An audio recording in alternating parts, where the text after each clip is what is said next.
Alright, welcome everyone. My name is Kurt. I'm a comic book colorist. Welcome to my YouTube channel. I am constantly looking for new and interesting ways to talk about lighting concepts. And last week, the people that make Unreal Engine released a demo for Unreal Engine 5, running on a PlayStation 5, I think. And it was super impressive. They've got a lot of neat technology in it that basically makes light bounce around like it really does in the real world. And as I'm watching this video, I was so impressed with it. I thought I would kind of go through it and kind of show you guys the kind of things that I'm looking for when I'm out studying lighting or looking at paintings and trying to get better at this stuff. Because I mean, obviously, if you're coloring for comics specifically, you're not necessarily going to do everything as ultra realistic, but if you know what those, if you know how it works in the real world, then it gives you more stuff to play with and more stuff to kind of riff on. So I'm gonna go into Premiere, and we're gonna kind of scrub through this video, and I won't necessarily go through every single scene. But there was a couple things that I wanted to point out that I thought would be interesting. And I think once you're able to see this in an artificial environment, it's almost easier to see in the real world. And this is something you kind of have to have, not necessarily you have to have an eye for, you have to develop an eye for. This is not stuff that I immediately recognized myself when I first started studying this. In this very first shot, we see this character here that she has this flashlight power is, I guess what we're going to call it. And it's blue, and you can see us throwing this, cool blue light on her left side, or her right side, our left side. You can see that, like, on her nose and in these shadows and on her shoulder especially, it's a little bit warmer, right? Now, I did a video a while back on cool and warm and all that stuff. I'll link all that stuff in the description. Just because the light is cool doesn't necessarily mean that the shadows are going to be tinted warm. The reason in this case, as we roll forward, that the shadows are tilted a little bit warmer is because the environment that is out of frame is warmer, because there's this big, impressive looking cave with really warm sunlight. So the sunlight's warm, we've got warm colored rocks, so you're just going to get a lot of warmth where in all the places where that sun is hitting those rocks. So I'm going to let this run forward a little bit here, no pun intended actually. In this section of the demo, they show off some of the textures and things that I'll probably skip, but there's one thing I wanted to point out here in this shot. So the way light works, so we've got a sun up here. It must be high noon, because the sun is pretty much coming straight down. Here's the edge of the cave here, and we can see kind of where the light is hitting. So we're pretty much getting a sun coming straight down. But one thing you'll notice is that the areas that are in shadow, well, they're not completely dark. Okay, that's because the light is coming down, bouncing off these rocks, and it's filling in areas that are in shadow. You can see this as these rocks are kind of warm underneath, because again, the light's coming down, hitting the ground, and it's bouncing up. Now, on this side, I want you to notice that all of the planes that are cool, like this rock, this area here, these especially, all these little sections here, these sections that are facing up are cooler. Why is that? Well, the sun's yellow, or at least warmer generally, and that's not what's lighting these areas. Okay, what's lighting these areas is the sky. Okay, the sky is cool. The sky is blue. We are on, I guess we're on Earth, because it does have a blue sky. We see it at the end of the video. Even though we don't have direct sunlight hitting these areas, we're getting the light from the blue sky hit all of these areas that are facing that direction. And all the areas that are facing down, like this little block, this block, all these blocks down here, all these that are facing down are warmer, because again, it's bouncing off the ground, which is also warm. And so that's why you're getting those really bright, or not bright, but there's really warm bounce light in those areas. These shadows are not necessarily cool. They're just a little cooler on this side, but they are cool in the areas where the sun is hitting. That's what determines whether a shadow is cool or warm. Whatever, the direct light's not hitting it, or it wouldn't be a shadow. So what light is hitting it? In the case of the sky, it's cool. In the case of the ground, it's warm. That seems like an oversimplification, but that's just how it works. And there's a part of this demo, you can really see that here as we zoom out again. All of this area here It's being lit by the sky and from light that is bounced all over the place because there's no direct light hitting it. So you're getting this kind of grayish blue in all of these areas. Now in this section of the demo, they're going to talk about some textures and how impressive they're using cinema level assets on this, and that's all very impressive, and I think it's cool, but it's not really what I'm here to talk about. So I'm going to run through this, and in this part of the demo, yeah, billions of triangles or polygons or something. I don't know anything about this stuff, but let's zoom back out to here. Okay, so what's going to happen here, they're going to turn off this bounce light basically in the area, in the demo, to show you what happens. So I'm going to zoom this forward, and right about here, now it's showing you what it would look like without any bounce light. Now this is not really that realistic. I mean, it's showing you where the light's hitting, but we're not getting any sort of bounce light at all, and everything else is pretty much jet black, which is not how the real world works at all. So as we go back forward and they turn it back on, you'll see that it's starting to fill in those areas again. Now, what they're going to do is move the sun here, okay? They're going to move the sun away, and we can move it back if we want to. But I want you to notice something here. So as we roll the sun out of the way, I'm going to freeze it right there. The light's coming down. Some of it is bouncing onto these rocks up here. You're getting a little bit of bounce light. But look at how dark all this is, okay? All this area here, really, really dark, because there's no direct light hitting any of these areas. So I'm going to roll this forward. I don't want you to pay attention to this area, okay? Because right now it's very, very dark. And I want you to notice when it gets bright. So when they roll the sun back down, I'm going to frame by frame this. You see when it lit right there? Like it's dark and it's bright. Dark, bright. Why is that? What does that have to do with what we're seeing here? What you're getting is this area is not being lit until this wall is lit. And it makes sense if you think about it. The light is bouncing off this like a really rough mirror, right? So the light is coming down through this shaft, it's hitting this area, and then it's bouncing back this way. So this angle and this angle are roughly the same. I did a video on this too. I will link it in the description. But that's why this entire little area here stays dark. Even as we light all this other stuff up, it really doesn't start catching any of that warm light until it is bouncing off the opposite side of the room. And you can also see just how dark it is still down this cave. Now there is some more light way down the cave that's not really related to what I'm talking about here. But as the light comes down, every time that it bounces, it gets weaker and weaker. So the light's coming down, it's bouncing onto these rocks, and then it's bouncing again. You're getting a little bit of light down on this side, and then down here there's almost no light at all. If we look at this from the side, like if this is our cave, the light's coming down, and every single time it bounces, it's getting weaker and weaker and weaker. So that's why as you go into little crevices and this is what is it called? Ambient occlusion, I think is the gaming term for it. That's why as you get into little areas where creases meet, that's why they tend to get darker in general. But let's go ahead and run this demo forward again. All this stuff is super cool to me. This section, there's really not anything necessarily that I wanted to talk about, so I'm going to speed up through this.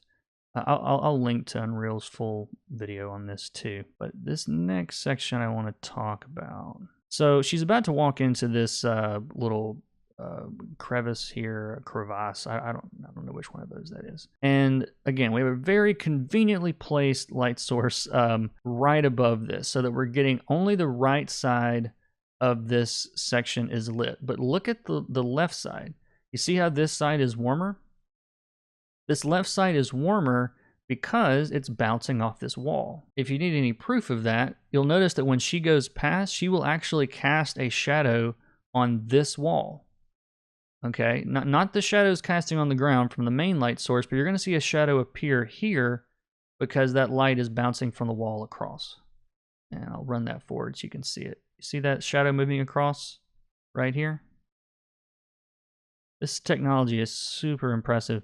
You can even see like there's some subsurface scattering happening here in that bright orange that you're seeing. You get really, really close, and I'll zoom up on this when I edit it, but There's just a little bit of a reflected light on the underside of her, the wraps here on her hand, again, bouncing off of the wall. And run this forward. And the next thing I want to talk about, and this is something I talk about on the channel quite often, is the idea that as you go further into the background, things have less and less contrast. So like, if you compare the darkness of the shadows that are close to us next to the darkness of the shadows up here, they're much, much lighter. This is something nature does us a huge favor here, I think, because obviously when we're coloring or painting or doing art or anything, we typically want our background to have lower contrast compared to what's in our foreground and all the points of emphasis we're trying to create. And so, especially in like a dusty environment like this, you've got a lot of examples of this low contrast lighting that we're seeing here. So I'm going to go ahead and run this forward. Here's another example of that lighting. Again, compare this shadow darkness to like that shadow right there. Not the one down here, but the one off in the distance. Use this in your coloring. It creates a lot of depth. All right, let's run this forward. There's really only one more section that I want to point out as she goes into this little cave here. Okay, so here's the situation. This cave is dark. There are no light sources in this cave, so it's black. The only light that we're going to see initially when she goes through this door is the bounce light from outside, okay? And so as she gets closer, again, see how dark all this area is. You can see some bounce light reflecting on these statues here, but let's run this forward. And before she turns on her light source power again, you're only getting warm light from outside. And then it's just black because there's no light in here. So activate flashlight. Now this is the thing that I want to point out here. So this flashlight seems bright in this environment because there's really no other light sources at all. You can see the blue on these statues. You're really not seeing much out here because it's just not strong enough to carry that far. And the light is falling off. They call that fall off. The light is falling off before it really gets to this point. So it's not really bright enough to carry all the way. Now she's going to flip this into more like a flashlight. And then of course it will. And we get to see all these creepy crawly things. But I'm going to skip through this so we can get into this. So she's still warm. Why is she still warm? Because of that door that's way behind us. But if she turns this corner, that warmth's going to go away because that bounce light it's bounced too much and it's too weak. And now you can see she's pretty much completely dark now on her back. The only light we have is from the blue. So let's roll forward again. And conveniently, we have new light sources appearing as a hole forms in the ceiling. And again, the sun is coming straight down pretty much. I want you to notice these guys aren't completely dark anymore underneath. So let me roll this back a bit. So before that light appears, when the hole breaks in the ceiling, see how dark this guy is way back here? You can barely even see this guy at all. But as we go forward, as soon as that light appears, you're going to start seeing, and I'm going to turn, wait, yeah, she's turned off her light now. So you see now how this light is coming from underneath. This is all light that is hitting the floor and bouncing back up. I'm going to roll forward again. Now this light is not bouncing all the way over here. Again, because that's not really the way light works. It's coming pretty much straight down, and it wants to bounce away at a similar angle that it came in. Okay, so what you're getting is most of this light is bouncing up, and so it's only hitting the areas that are right next to it. It's not going out this way yet. So in order to light that guy off in the distance, we're going to see this appear. And once that hole appears, you can see all of these things back here start to light up. And they're not being lit by the direct sun. They're being lit by the floor. These lights are on the underside. That's not obvious. I will zoom up in the edit so you guys can see this. And again, she's back to completely black, okay? There's no light reaching her back right now, or a minimal amount of light reaching her back. So watch what happens as she walks through. So now the sun's hitting her directly, and now she's going to be past that hole. But look at her back now. She's lit again. Why is she lit again? Because the light is coming from the floor behind her. You can see this because her leg and the underside of her backside is brighter than the angle that's facing up. You know, this side of her back is lit more than the top. This is all reflected light from the bottom. And as she turns the corner, again, she's still warm because all that bounce light behind her is warm, and you can see the warmth on these things. We've got a new convenient light source here over this statue. Here's what I want to talk about on this statue. Now, I talked about this in a video a while back about how if you establish your primary light source, which in this case on this guy, what I'm calling primary is the brightest light source. That light source is stronger than her flashlight. Okay, even if her flashlight's right next to it, it's not brighter than the sun. Okay, if you don't understand this concept, go out on a sunny day and turn on a flashlight, shine it on a sunny lit surface, and you're really not going to notice anything because that primary light source is completely overpowering that secondary smaller light source. What I want to talk about here is there's a lot of these real deep shadows because this thing is being lit directly from the top. So you're getting all of these really dark, dramatic, high contrast shadows all over this guy. Because the flashlight is not as bright, it's only going to fill the shadows. So when you guys are coloring and you're trying to understand what to do in the shadows, you're really just coloring those shadows with whatever your second brightest light is. Is it the sky? Is it a bounce light from something? Is it a glowing orb? Whatever it might be. But let's roll this forward and you'll see what I mean. So as she gets closer and closer, you're not seeing really anything on this thing yet as I go frame by frame. But right about here, you're starting to get that little blue here, a little bit of blue down here, some blue appearing here. But even as she comes right up next to it, it really doesn't affect the lit parts of this shadow at all. It's only filling in the shadows. You can really see this on the shield here. The lit part still appears the same, and the shadows are just turning blue. So this flashlight is acting like a fill light, if you're familiar with the photography term for that, I guess. So even as she gets really close to it, you can see that the areas that are lit by the sun still look yellow because it's just brighter. So only the shadows are turning blue.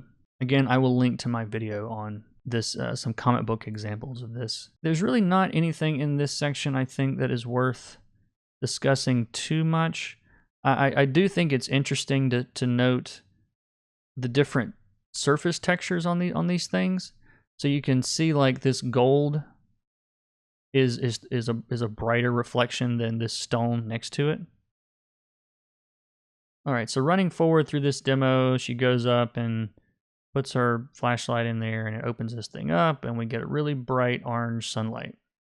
And as this opens up, here's the angle I wanted to show. Now these guys are all, in blue shadow before. Why are they not in blue shadow now, even though they're still in shadow?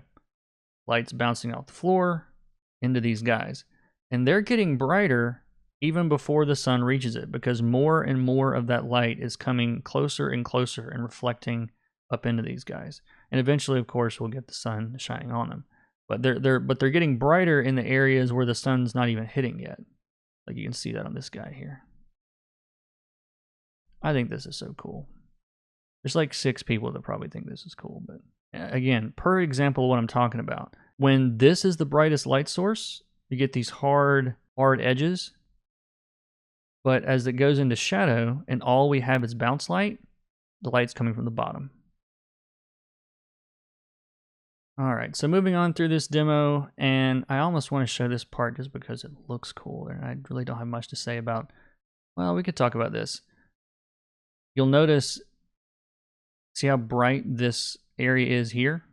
Again, light from the ground bouncing back up off the floor, off the walls, and it's actually making the underside of this look pretty bright, even though it's in the shadow.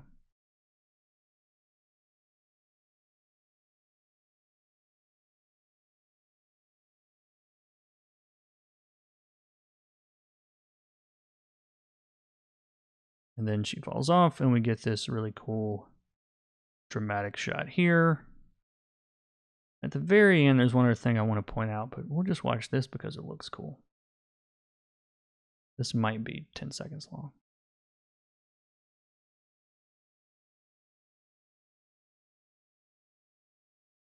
All right, so she's coming in toward this glowing, I don't know, it's more glowing portal stuff. And again, you can see this area really orangey warm, but in those shadows, it's really the only place you can see the light from this thing here is in the shadows. And now it's, of course, it's lighting her and turning her blue, and the light behind her is warm. And then she walks into the portal and the demo ends there, I believe. There we go. There you have it. That's the kind of stuff that I just sort of geek out about. And I hope you guys learned something. If you have questions, leave them in the comments below. Thank you for watching as always. And I'll see you guys in the next video. Take care.